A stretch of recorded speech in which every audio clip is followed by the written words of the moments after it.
Guten Tag und herzlich willkommen zur heutigen. Bonjour à tous et soyez les bienvenus à la session d'aujourd'hui concernant le Can BIM et le Can. Cet après-midi, nous allons regarder comment les informations provenant de la maquette peuvent être intégrées dans un détail quantitatif estimatif, mais également comment les informations peuvent être utilisées dans le cadre de la procédure de la construction et de l'état actuel du projet. Tout d'abord, je vais brièvement me présenter. Je m'appelle Stefan Reiser, je suis chef de projet en production de CRB. J'y suis responsable d'une part pour le Can BIM, donc trouver des solutions pour la réalisation de détails quantitatifs estimatifs avec les informations de la maquette, et également de projets assimilés et proches, Product Data Templates et Product Data Sheets, dans lesquels il est question de générer des données produits pour une meilleure compréhension dans le cadre de la procédure de construction. Je suis également responsable du projet serveur profil BIM, où il s'agit de trouver des solutions pour simplifier les EIR, Exchange Information Requirements. Pourquoi est-ce qu'une adjudication est aussi centrale, un appel d'offres, non seulement pour le Can, mais aussi pour le secteur de la construction dans son ensemble et toutes les parties prenantes au projet? Eh bien, parce que l'appel d'offres est une partie importante concernant les informations qui permettent de passer de l'idée à la réalisation. L'appel d'offres est également un aspect majeur car il s'agit aussi d'argent, tout simplement. L'appel d'offres est également important car le détail quantitatif estimatif va devenir un élément contractuel.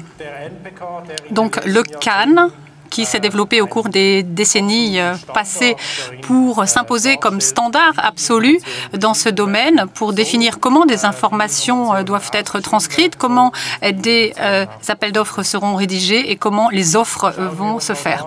Regardons donc tout d'abord pourquoi tout cela est pertinent. Il faut dire que le Can et le Can BIM sont tout simplement un élément majeur dans le déroulement des informations dans une procédure de construction. Bon, la procédure de construction évolue au fil du temps et donc les informations sont générées dans différentes procédures. Pour augmenter l'efficacité de la coopération et la transparence dans le cadre du BIM, c'est important que le Can et les standards permettant de décrire des prestations soient à l'avenir intégrés dans la procédure pour que, dès un stade précoce, les informations qui sont générées puissent être utilisées ultérieurement et pour que l'on ait toujours les informations de la granularité requise à chaque stade du processus afin de garantir une sécurité juridique et des offres qui résistent à tout contrôle. Pour atteindre cet objectif, il faut que différents éléments soient pris en compte. Nous avons d'une part des standards et différents canaux de données pour cela. D'une part, le Can, mais aussi le CFC, le PRD, le PDS, PDT et le CATO. Et selon l'utilisation faite par les utilisateurs et selon les environnements logiciels, on emploie tel ou tel canal de données qui est représenté différemment. C'est ainsi que selon les parties prenantes et selon la phase considérée de la construction et ce que l'on veut faire des informations, il y a différentes façons de les considérer, différentes perspectives qui peuvent être appliquées et notamment il y a différentes perspectives sur une même information selon l'utilisation que l'on va en faire. Donc, par rapport aux standards isolés que l'on a aujourd'hui, qui peuvent être certes mis en corrélation, mais qui sont séparés, il y a des ruptures de médias, des ruptures de support. Et à l'avenir, on veut aller vers une solution dans laquelle on ait justement une information, une chaîne d'information de bout en bout qui est disponible dans toute la procédure de la construction et ce jusqu'à la phase d'exploitation, de réalisation.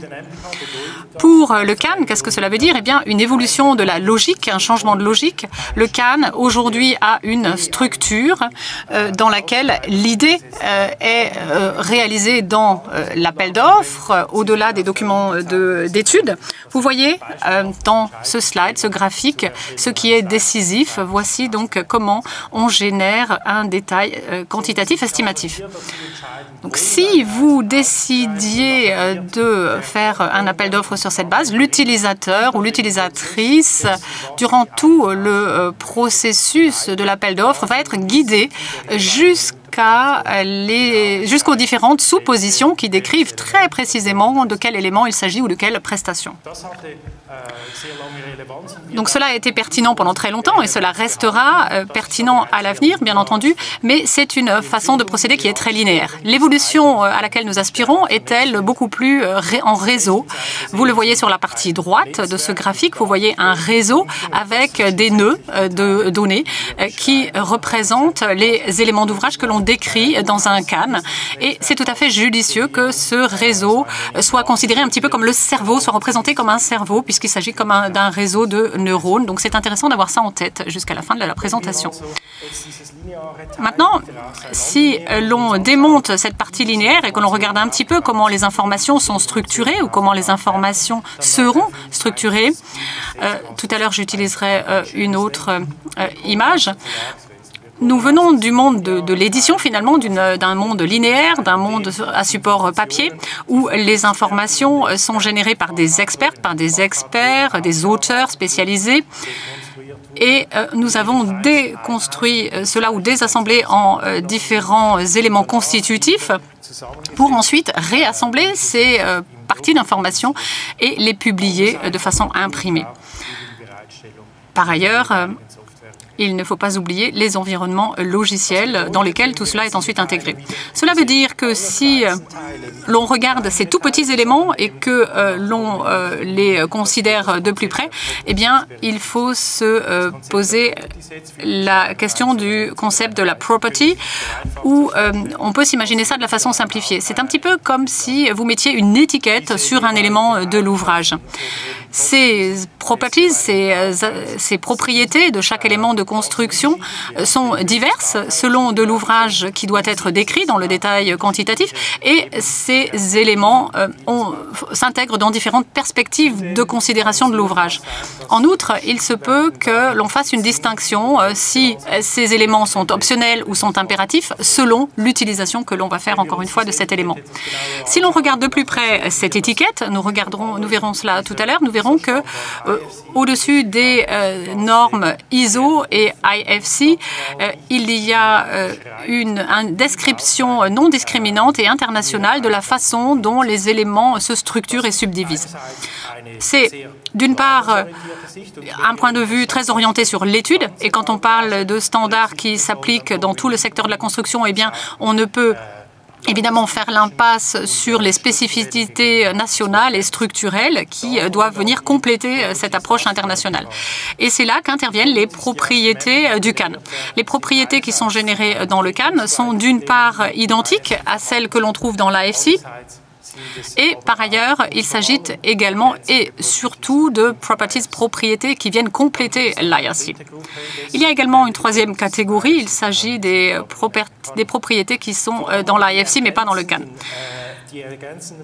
Les propriétés qui viennent s'ajouter dans le CAN ou dans le CAN BIM, qui sont générées dans le CAN, sont essentielles parce que même si l'on parle de Virtual Design and Construction, le but de tout ce que nous faisons, de toutes ces activités d'étude, de planification et de réalisation, s'appuie toujours sur un objet réel, bien entendu, sur un ouvrage réel. Cela signifie également que les prestations et propriétés, les paramètres doivent être décrits de la façon dont ils sont véritablement désignés et appelés. Et donc cela veut dire en Suisse qu'il faut que ce soit en 3 langues. Cela veut dire en Suisse également que certains usus anglo-saxons ne peuvent pas être adaptés. Cela veut dire également que selon la topographie en présence ou selon la démographie, il peut y avoir des descriptions différentes qui s'imposent. En plus de tout cela, il y a également des propriétés qui portent sur la classification. En Suisse, on a le ECFC Construction et le ECFC Génie Civil qui décrivent également les différents ouvrages de construction. Mais, et nous ne voulons pas nous limiter, n'oublions pas qu'à l'avenir, nous aurons COCAS, Uniclass, Omniclass et il faudra ensuite que ces classifications ne se limitent donc pas à ces standards-là. Autre élément important, les données produits. Les données produits qui sont spécifiques au constructeur pour un élément particulier de la construction de l'ouvrage. Si, par exemple, l'utilisateur n'est pas lié à certains constructeurs et qu'il peut avoir une approche neutre. La dernière partie, les besoins spécifiques au projet. Là, je pense par exemple au fait que les maîtres d'ouvrage et les bureaux d'études soient intégrés dès un stade précoce du projet pour définir les exigences et requirements du projet. Et ces besoins spécifiques vont ensuite être suivis depuis l'idée jusqu'à la réalisation. Ils vont se retrouver aussi de bout en bout. Ces besoins spécifiques au projet et ce que nous faisons dans ce domaine seront l'objet de propos ultérieurs lorsqu'il sera question du serveur BIM et de l'intégration de ces besoins de façon standardisée. Qu'est-ce que cela veut dire finalement pour le détail quantitatif estimatif et la façon dont il doit être généré? Eh bien, vous voyez ici un extrait d'un tel détail quantitatif au niveau d'un élément. Pour l'ensemble du détail quantitatif estimatif, la façon de présenter les choses ne change pas énormément finalement. Ce détail quantitatif a différentes propriétés. D'une part, et ça c'est un élément important, il s'agit d'une annexe au contrat d'ouvrage. Donc en tant que tel, il est évidemment représenté d'une forme physique ou peut être représenté d'une forme physique puisqu'il doit subir différentes révisions. Et si l'on parle avec des maîtres d'ouvrage et des bureaux d'études, il faut également pouvoir l'éditer sous forme papier ou similaire, par exemple PDF. Par ailleurs, ce détail quantitatif estimatif comporte différentes composantes qui ne se réfèrent pas uniquement à un élément. Par exemple, pensons à l'utilisation, au relevé de mesures, aux différentes réglementations d'indemnisation ou aux prestations supplémentaires. Comment voulez-vous décrire dans une maquette les surcroîts, les majorations calculatoires se référant à un élément, alors même que l'on peut les référer à différents éléments, ou qu'il s'agit de postes transversaux, ou qu'il y a des éléments forfaitaires? Cela veut dire qu'une grande partie de ce que nous savons d'ores et déjà à l'heure actuelle se fera également à l'avenir d'une forme différente. Mais le détail quantitatif estimatif se distingue dans la description de certaines consoles pour dalles en porte-à-faux. Par exemple, cette console pour dalles en porte-à-faux est classifiée de façon à ce qu'elle soit subdivisée en différents éléments, par exemple dans le cadre de CAN BIM. Et en plus, il y a une classification ECFC et d'autres classifications. Comment est-ce qu'on en arrive à cette approche? Je vais vous le montrer brièvement maintenant. Nous commençons par la chose suivante. Sur le plan opérationnel, on a tout d'abord les documents sources, donc les CAN, et surtout le CAN 241, sous forme d'outils que nous lisons. Et cela nous permet, à partir des données sources, de créer des propriétés, des properties. Comment est-ce que cela fonctionne? Eh bien, vous voyez en haut à gauche comment le texte CAN se présente au début dans sa forme originelle. Et ensuite, il y a un traitement cognitif et beaucoup de travail cérébral qui est intégré là-dedans. Et en fait, on recherche à travers tous ces différents arbres décisionnels pour voir où se trouvent les éléments que l'on veut sélectionner. Si l'on clique dessus, ce que j'ai fait pour vous dans cette vue d'ensemble, vous voyez ensuite sur la droite, d'une part, la transposition, par exemple, de la structure d'un coffrage et par ailleurs, à droite en bas, vous voyez différents éléments, un extrait des attributs que l'on peut choisir pour cet élément d'ouvrage. Ces attributs sont générés par ce que l'on a relevé à travers 470 règles pour indiquer comment un texte doit et peut être analysé. Et ensuite, on génère cela de la façon suivante, c'est que des experts se penchent en détail sur ces textes, les analysent et en génèrent des attributs. En même temps, vous voyez également, mais ce n'est pas encore rempli ici, des unités et des classifications. Ça, c'est important aussi parce que lorsqu'on se concentre sur un élément de construction et que l'on veut faire l'appel d'offres pour cet élément, eh bien, on doit être en mesure et on veut être en mesure de pouvoir les réintégrer dans le plus vaste planning de l'objet de construction. Ce qui en résulte, c'est par exemple des choses comme ici, vous voyez un extrait pour différents types de coffrage qui font l'objet de différentes classifications. Cette notion de coffrage en tant qu'élément qui n'est pas modélisé ou qui n'est que partiellement modélisé revêt une pertinence importante en termes de calcul pour les cannes, puisque un mur se comporte d'un coffrage et de béton. Vous voyez qu'il y a différents éléments, à peu près 82 pour décrire uniquement un coffrage dans le CAN, qui peuvent être utilisés par la suite du projet dans le cadre du CAN BIM. L'utilisation maintenant, comment se fait-elle dans les cas pratiques? Je vais vous exposer cela dans l'étape suivante. Partons du principe que nous nous trouvons maintenant dans un environnement d'études qui est représenté ici à titre d'exemple et que nous choisissions un élément de construction. Donc nous sélectionnons cet ouvrage, cet élément. Nous avons ici une console pour dalle en porte-à-faux que nous avons sélectionnée. Ensuite, nous avons la possibilité ici tout d'abord de générer une vue d'ensemble pour voir comment se structure cet élément, comment il se présente. Cet élément, donc cette console pour dalle en porte-à-faux, peut être classifié de façon différente, vous l'avez vu tout à l'heure.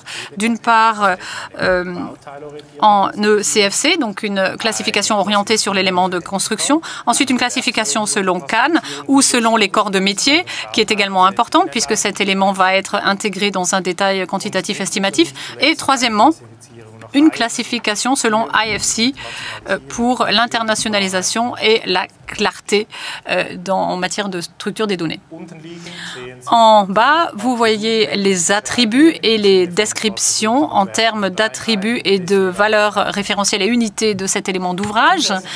En outre, il y a des fonctionnalités additionnelles qui permettent de visualiser tout cela. Vous avez par exemple un état, un statut qui décrit ce que l'on modélise et ce qui est présenté. Pourquoi est-ce que c'est intéressant, ce statut? Eh bien, parce que cette vue de statut permet d'avoir un indicateur grossier des informations qui ont été générées dans le cadre de la procédure d'étude et de ensuite l'utiliser dans le détail quantitatif estimatif. D'autres actions, comme par exemple le traitement des classifications, sont également importants car des éléments d'ouvrage ne sont pas uniquement dans un seul CAN, mais dans différents CAN et ils sont décrits de façon différente selon leur utilisation.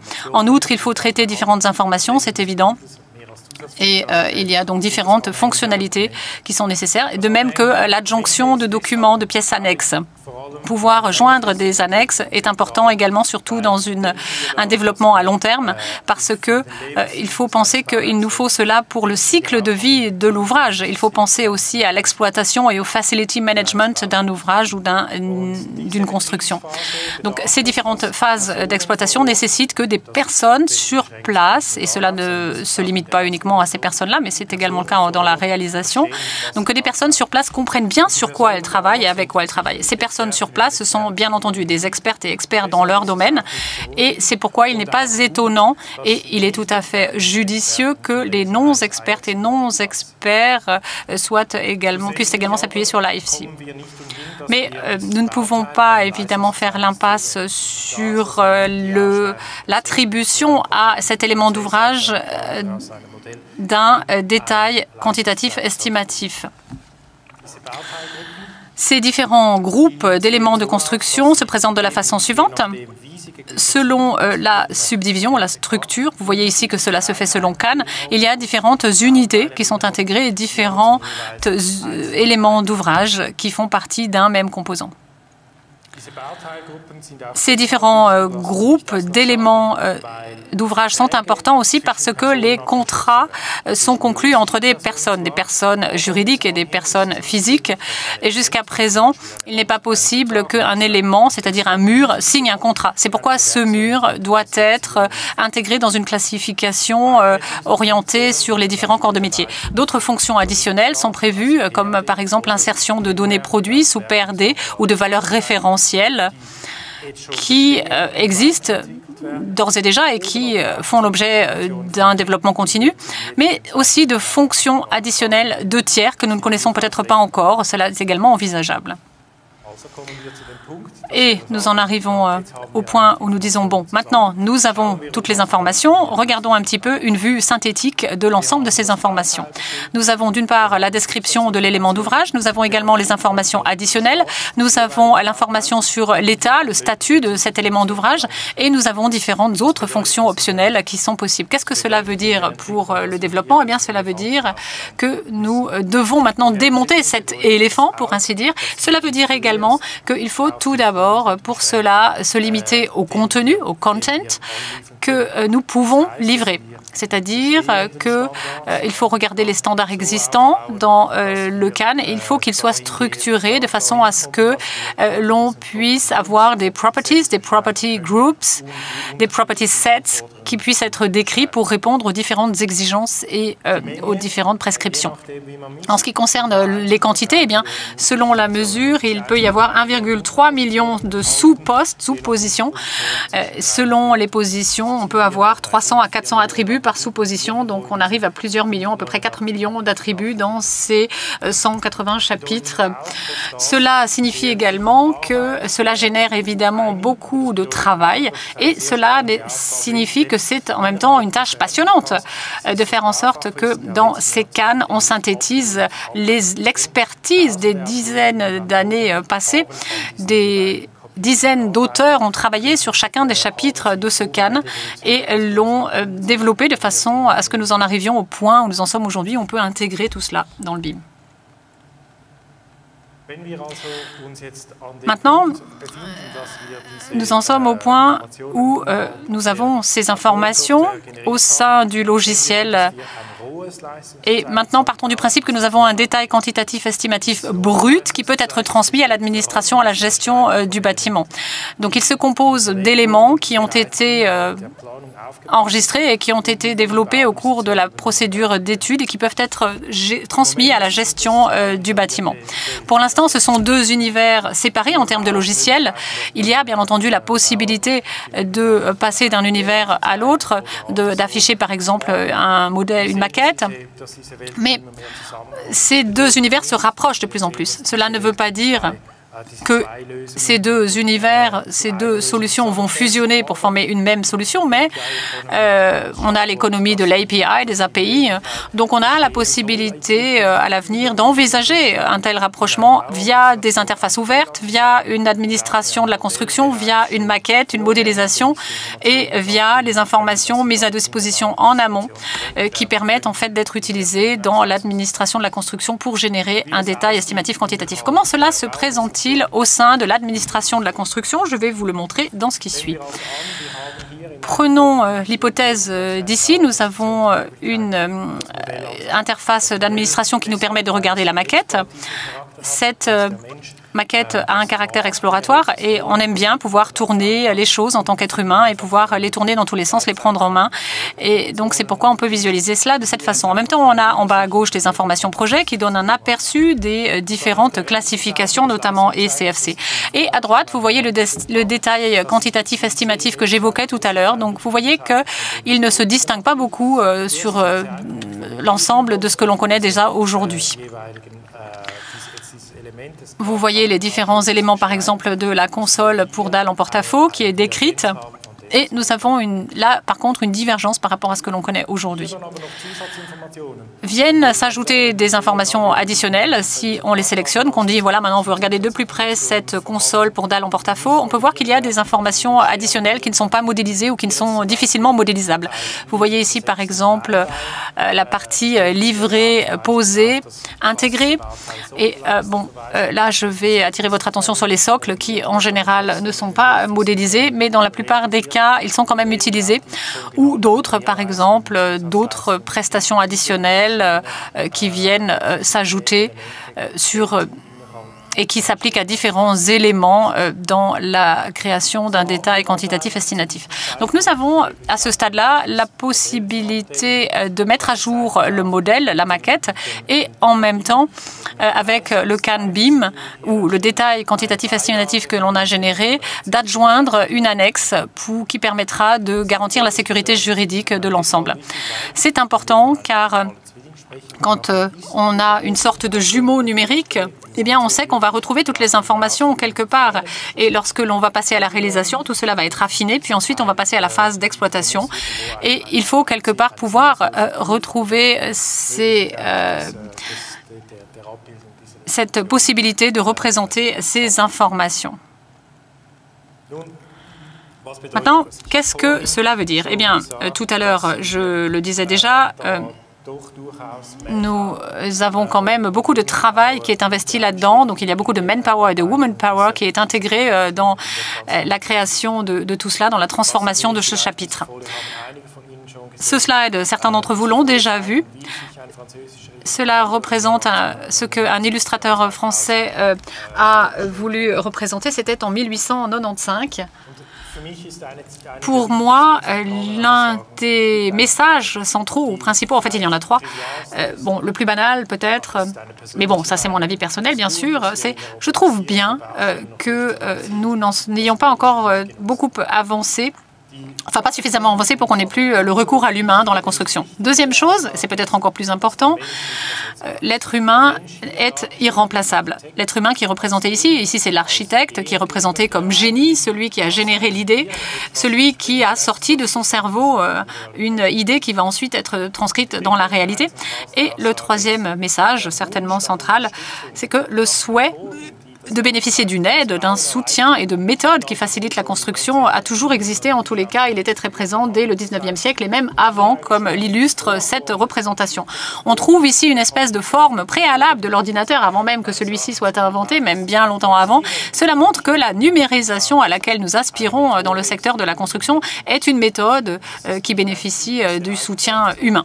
Donc, ce n'est pas un objectif d'atteindre cela, mais c'est une méthode finalement qui permet à l'être humain de passer de l'idée à la réalisation de son idée et à l'exploitation ensuite de l'ouvrage. C'est pourquoi cela signifie aussi que nous sommes tributaires de la diversité des opinions. Il y aura toujours différentes façons de considérer la chose, car la standardisation, la normalisation de la construction et l'exploitation et l'utilisation de bâtiments et d'ouvrages est un processus démocratique de base. Ce processus démocratique de base, évidemment, doit être soumis à la critique, doit être soumis à différents points de vue. Et parfois, il faut également en discuter de façon controverse, conflictuelle. Et cet après-midi, tout cela a besoin surtout de votre avis à vous. C'est pourquoi je suis très curieux d'entendre la discussion qui va suivre et je suis très content qu'elle puisse être menée. Je vous remercie très chaleureusement pour votre attention au cours de cette demi-heure et celle qui va suivre. Et je vous souhaite encore une belle fin de journée. Merci à tous.